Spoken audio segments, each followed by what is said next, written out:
Bien,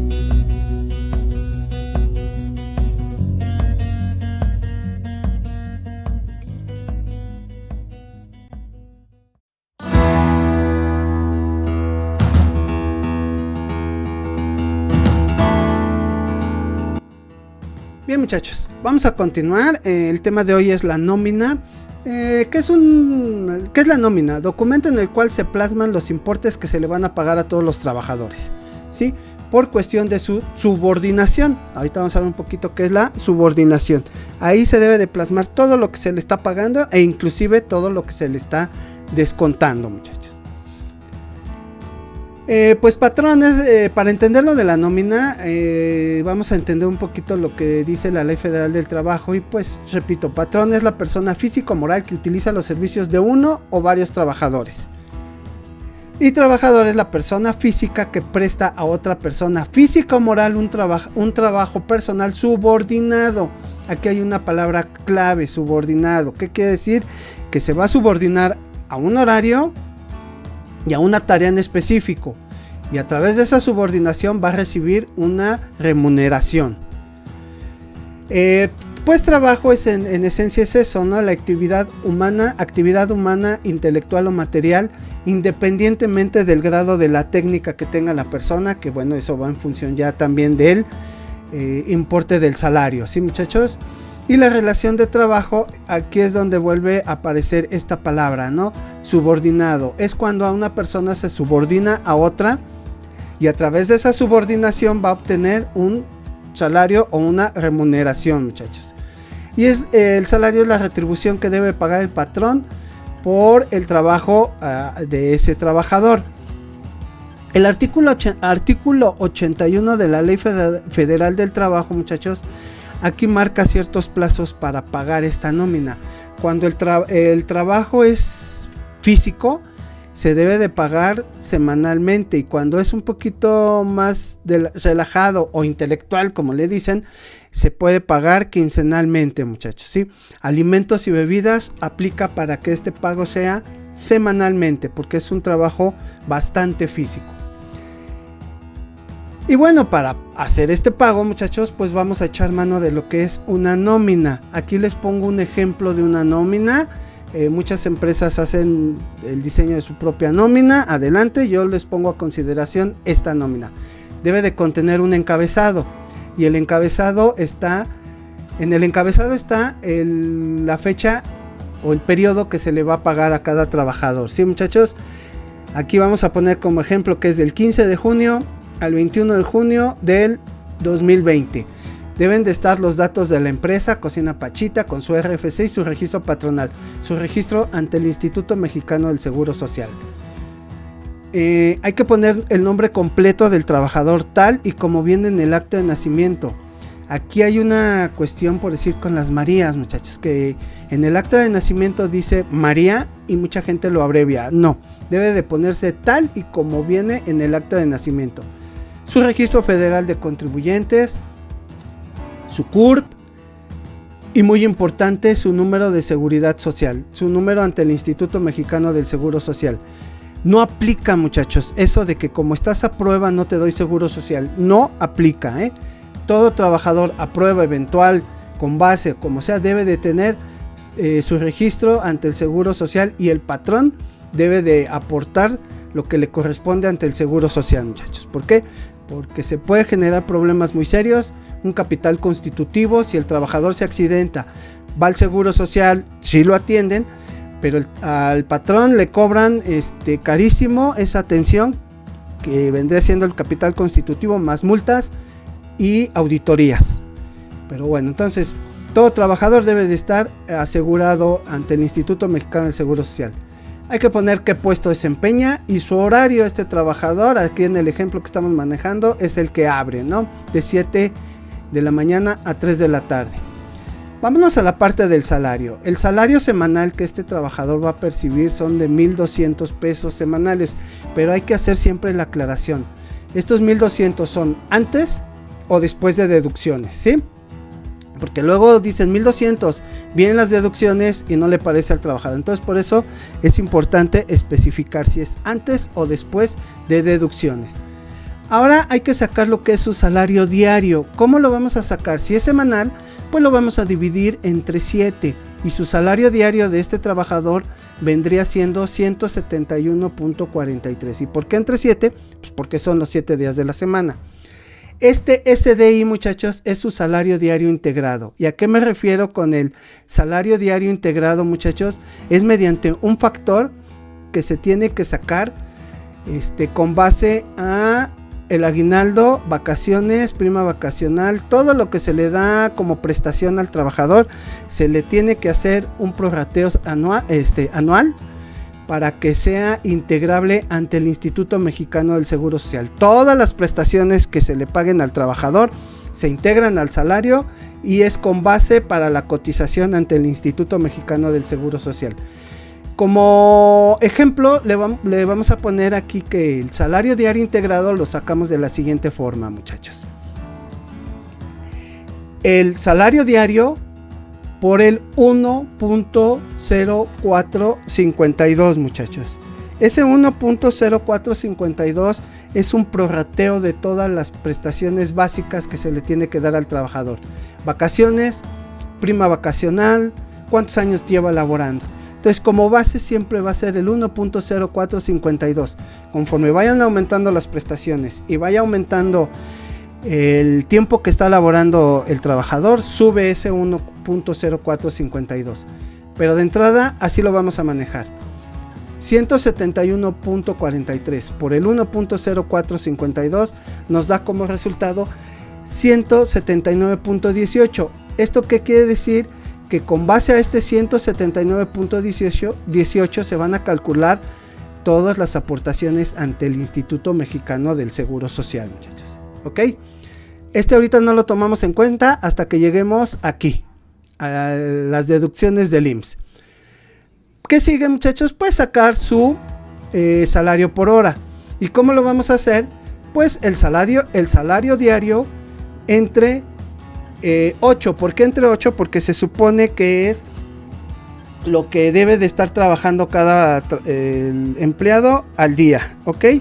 Entre 8, y es lo que marca la Ley Federal del Trabajo. Y si nosotros hacemos la operación 171.43 entre 8, nos da un total de 21.43, ¿ok?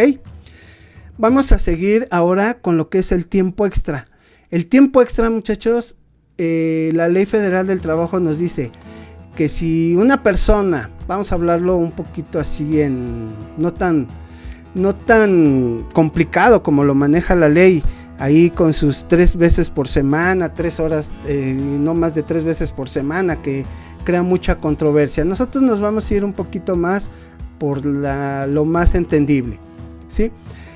Si un trabajador, aquí en nuestro ejemplo vamos a ponerle que el trabajador Iván hizo en la semana pasada, en un día se quedó 4 horas extras, las 3 primeras horas siempre se pagan al doble y las subsecuentes al triple. Repito, las 3 primeras horas se pagan al doble y las subsecuentes al triple. En este caso, o en este ejemplo, vamos a suponer que este muchacho trabajó en un día 4. Las 3 primeras horas se las tengo que pagar dobles y las siguientes triples, ¿sí? ¿Esto qué quiere decir? Que voy a hacer la siguiente operación. 21.43 por 3 horas por 2, porque es doble. 21.43, que es lo que cuesta la hora de este trabajador, por 3, que trabajó 3 horas extras dobles por 2, y nos da un total de 128.58. Ahora le tengo que pagar su hora extra pero triple. ¿Y esto qué quiere decir? Que voy a multiplicar una hora por el precio de su hora y posteriormente por 3, porque es triple. 21.43 por 1, pues los mismos 21.43 por 3, porque es triple, me da un total de 64.29. Si sumo estos dos importes de su tiempo extra, me da un total de 192.86.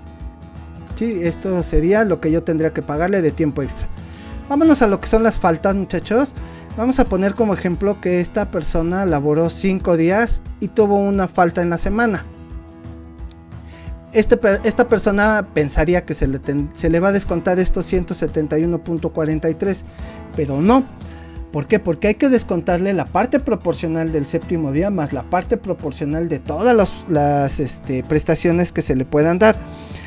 ¿Cómo vamos a sacar este descuento? De la siguiente forma: el salario semanal entre 48, que son las horas que marca la Ley Federal del Trabajo que se deben de elaborar, por las horas que no trabajó, y si faltó un día, pues quiere decir que no trabajó 8 horas, y nos daría como resultado el descuento. Repito, salario semanal entre 48 por las horas que no trabajó, que en este caso son 8, pues nos da como resultado 200 pesos que se le tendrían que descontar. Nada que ver con lo que mucha gente espera, y es muy común, muchachos, ¿ok? Vamos a sacar el subtotal. El subtotal se saca mediante la suma de el salario semanal más el tiempo extra menos los descuentos, nos da el subtotal. Y en este caso estamos hablando de 1,192.86 pesos. Hasta aquí vamos bien, muchachos. Ahora vamos a sacar lo que son las deducciones, empezando por lo que son las cuotas del Seguro Social.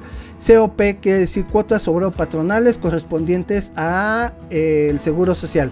El Seguro Social, recuerden que se maneja en una forma tripartita. Una parte la paga el gobierno, otra el trabajador y otra la empresa. Y aquí es donde nos vamos a basar a lo que es el salario diario integrado, muchachos, para sacar las cuotas obrero-patronales. ¿Y cómo sacamos las cuotas obrero-patronales? De la siguiente forma: salario diario integrado multiplicado por 1.65%, que es un aproximado de lo que se le tendría que descontar o de lo que le corresponde pagar al trabajador por los días trabajados. Repito, salario diario integrado por 1.65% por los días trabajados, y esto nos da un total de 14.78. Vámonos a lo que es la cesantía. De igual forma vamos a tomar como base el salario diario integrado.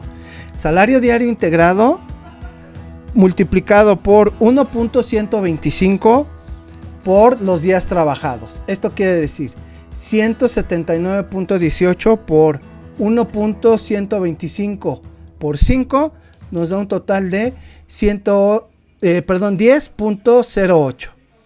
Ahora, vámonos a lo que es el ISR. El ISR lo vamos a sacar muy fácil y es 1192.86, que es nuestro subtotal, por el 10%. Así lo marca la ley, lo pueden corroborar, y nos da como resultado 119.29 pesos. ¿Cómo vamos a calcular el total de deducciones? Pues fácil: 14.78 más 10.08 más 119.29 es el total de nuestras deducciones y nos da 144.15. Ahora el total de las percepciones pues sería subtotal menos el total de las deducciones, y como resultado nos da 148.71, que es lo que se le tendría que pagar al trabajador. Lo ideal es que quede ahí asentada su firma, y con base a esta información que tenemos acá es lo que se le estaría pagando. Vamos a ver un pequeño ejemplo de lo que es el PTU, que es la participación de los trabajadores en las utilidades, muchachos. ¿Esto qué quiere decir? Que cuando anualmente todas las empresas que tengan utilidades o ganancias tienen que hacer una repartición o tienen que darle una parte proporcional de esas ganancias a los trabajadores. La ley nos marca que se le tendría que dar el 10% de la utilidad a los trabajadores. ¿Esto qué quiere decir? Que como ejemplo, si una empresa obtuvo 162,000 pesos al año de utilidades, tendría que repartir el 10%. Esto es, utilidad por el 10% igual al PTU, 16,200. Tenemos 4 trabajadores, pero no le vamos a dar parejo o lo vamos a dividir esos 16,200 entre los trabajadores en una forma así como que pareja. ¿Por qué? Porque tenemos que considerar los días que trabajaron durante el año, más aparte el sueldo que percibieron cada uno durante el año. ¿Y esto cómo lo vamos a hacer? Mediante dos factores. Para obtener los factores, ¿qué tenemos que hacer primero? Pues dividir el PTU entre 2. 16,200 entre 2 nos da un total de 8,100. Vamos a suponer que estos trabajadores tuvieron estas asistencias durante el año, 229, 283 y así sucesivamente. Sumamos estas asistencias y nos da un total de 1,060 días que entre todos estos trabajadores es lo que laboraron. La siguiente fórmula sería la mitad del PTU entre el total de días laborados y nos da un factor, el factor 1. Esto como sería 8,100 entre 1,060, pues nos da como resultado este numerote. 7.641509,434. Mientras más decimales tengamos después del punto o mientras más números tengamos después del punto es mejor porque es más precisa la repartición. Esto es lo que es el factor 1 y aplica para todos los trabajadores. Ahora, ¿qué es lo que procede? Días trabajados por el factor 1 igual al subtotal 1. 229 por el factor nos da un total de 1,749,91 y así sucesivamente para todos los demás. Si nosotros hiciéramos una comprobación sumando estos importes, nos tendría que dar los 8,100 pesos que estamos repartiendo. Esto es con lo que corresponde a los días trabajados. Ahora vámonos a lo correspondiente a los salarios recibidos. Aquí tenemos que calcular cuánto percibió cada trabajador durante el año o cuánto le pagamos a cada trabajador durante el año. Vamos a suponer que al primer trabajador durante el año le pagamos 65,000 pesos. Así para todos los demás trabajadores, sumamos y como resultado nos da 222,260 pesos. Muy parecido al factor anterior. Vamos a dividir la mitad del PTU entre el total de salarios pagados y obtenemos lo que es el factor 2. Nos da como resultado 8,100 entre 222,260. Nos da este resultado 0.036443805. Repito, mientras más números pongamos después del punto decimal, es más preciso la operación. Así para todos. ¿Y qué es lo que sigue? Salarios pagados por el factor 2 igual al subtotal o factor 2. ¿Qué quiere decir? 65,000 por este factor nos da un total de 2,368,48. Así sucesivamente para el resto de los trabajadores. Si hiciéramos la suma y comprobamos, nos da como resultado 8,100 pesos. Lo que corresponde a salarios percibidos. Esto es lo que se le tendría que pagar a cada uno de los trabajadores. Ahora vamos a ver cuánto se le tendría que pagar en total a cada uno de los trabajadores con relación al PTU. Tenemos que trasladar todos los importes del factor 1, todos los importes del factor 2 y vamos a sumar estas dos cantidades por trabajador. Subtotal factor 1 más subtotal factor 2 nos da el total a pagar de cada uno de los trabajadores. Esto es lo que se le tendría que pagar como PTU a cada uno de los trabajadores. Si nosotros hacemos la suma, nos daría como resultado 16,200 correspondiente al 10% de la utilidad de la empresa.